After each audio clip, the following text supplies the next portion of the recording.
นับหนึ่งนับสองนับสามโอ้ยโอเควันนี้เป็นมาเมื่อกี้ทดสอบว่าทางเขากระดุมสิบพ่องสำไหนนะให้เจืออยู่ในซอยดอกไม้ดินอยู่200 ดอลลาร์ห้ามยู่ห้ามดึงห้ามแยกคันเลี้ยงขาดชีบอสามารถแตกเปลี่ยนได้คันได้นำมาปั่นพิธีกรคนหนึ่งเด้อเกียร์บอสส่งเสียงนับหนึ่งนับสองส่งครั้ง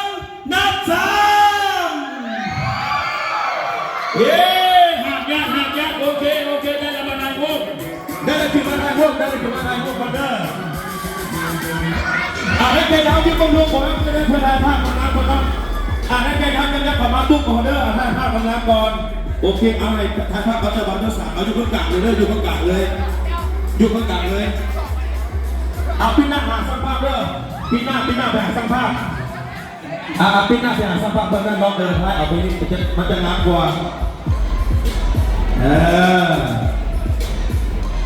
และนี่คือผู้โชคดีจะได้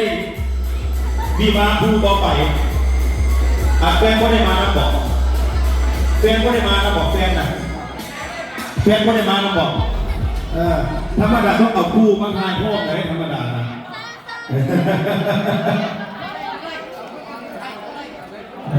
เพราะเป็นอย่างเนาะอันนี้ก็คือเขาพูดว่ามีกิจกรรมเนาะให้กำลังใจกันได้ในครอบครัวในงานที่สังคมนำตรงนี้และก็เริ่มเป็นการเสี่ยงโชคเสี่ยงดวงแง่มาปีซีมานี่จะได้ไผ่เป็นครูเนาะและปัจจุบันโซนไผ่ปีเก่าต้องทำปีใหม่ปีปองขวัญปีนั้นที่จะทำทานเจ้าบ่าวเจ้าสาวเป็นในปองขวัญเพื่อเป็นสิริมงคลเนาะหลังจากยกโซ่ดอกไม้แล้วนั่นเนาะ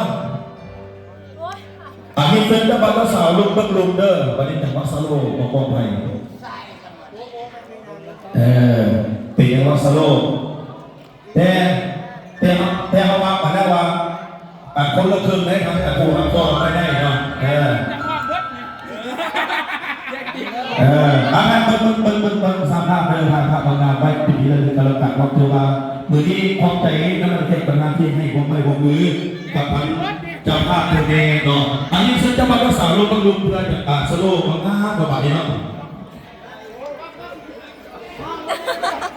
แต่เขาถ่ายภาพนี้มาเป็นคนก็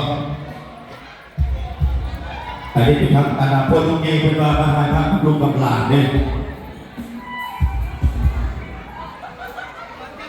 คีย์บอร์ดแต่งคีย์บอร์ดเสื่อมเงินอันนี้เสื้อกำลาเจ้าสาวอยู่บนลุงเสื้อสโลมาก่อนนี้เนาะเด็กขึ้นแล้วเงินนะเพิ่นอันนั้นบื้อแม่เพิ่นได้เท่าน่ะ